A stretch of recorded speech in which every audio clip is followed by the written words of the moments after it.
Message to Mrs. Yinka Tianti. Mrs. Yinka Tianti. Mrs. Yinka Tianti. Ṣebí wọ́n ló ń tò inú ilé onílé. Ibi tí ó sì dùn ń bẹ Ọlọ́run lù ẹ́ láti gbé dùn síbẹ̀. Ọkùnrin mi tó fẹ́ ronú parẹ́ Ọlọ́run lù ẹ́ láti dùnnú ni. Obìnrin mi tó rò pé ọ̀nà ọ̀run lọ́yà Ọlọ́run lù ẹ́ láti sọ fún pé ìlú ọ̀run kì í ṣe ìlú èbó. Mrs. Yinka Tianti sọ wá yẹ kó jẹ́wọ́. Ẹ jẹ́ bá mi sí à program, ẹ bá mi sí à fídíò yìí. Ẹ jẹ́ kó dọ̀dọ̀ Yinka Tianti àti Òbésèré ọba adé ọmọ arápálá ẹjọ́ débẹ̀. Yinka Tianti ìpàkọ́ ògbósùn tí orí ẹlẹ́gẹ̀ ló dàrú. Máa gbọ́ Ànábì wa Muhammad sallallahu alaihi wasallam gbọ́dọ̀ tí Rasulul Karim gan sọ. Ànábì ní àníká sunnati faman ragiba an sunnati falaysa minni.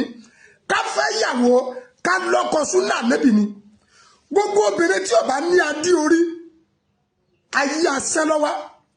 Gbogbo ọkùnrin tí ó bá níyàwó ayé ìranù lọ́wọ́. Ẹnu ètò Ọlọ́run àwa kọ́ la lè tògbé sí ayé wa. Rìmọ́tù ayé wo sí inú ayé lọ́wọ́ wa ọwọ́ Ọlọ́run lọ́wọ́.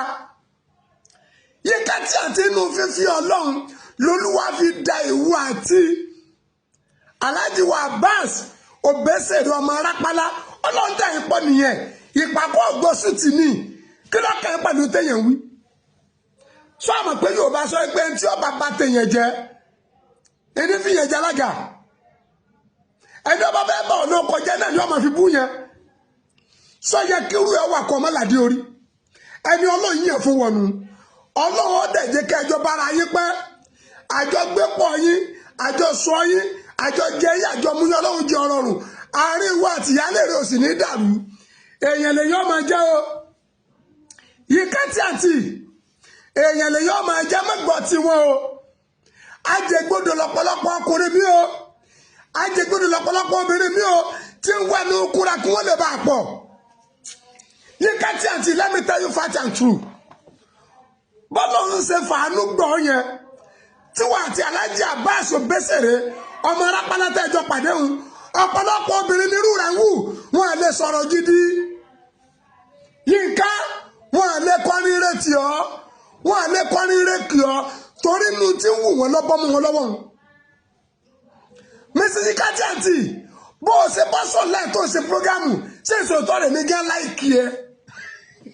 Sọ́tán èmi gẹ́gẹ́ fọ̀fọ́ tìlákì mo fọ́ fún ẹ mo láìkí ẹ mo láìkí àksẹ̀ ẹ. Ọ̀pọ̀lọpọ̀ àwọn ọkùnrin míì tọ́wọ́ jẹ́ pé láìkí táwọn láìkí ẹni pé bí ikọ̀ jẹ́yàwó àwọn wọn ní kọ́mẹ́ǹtì tó dáa. Jẹ́ òwe elépo kó fi di tí ẹ gbogbo tí wọ́n sọ ẹ̀kọ́ ní ojú ọjọ́ fún ẹ. Andu ìyálé rẹ like your woman like your mama. Andu ọkọ rẹ like your father. Kájọ gbé pọ̀ yín àjọ sọ pọ̀ yín àjọ rìn pọ̀ yín kọ́nà wọn wá bá ní fi àlùbáríkà sí. So nígbà tá a bá ti gbọ́ bad comment láàrin ẹ̀yin olólùfẹ́ gbogbo ẹ̀ tí ń comment ẹ̀ ń sọ̀rọ̀ problem tí wọ́n nu ẹ.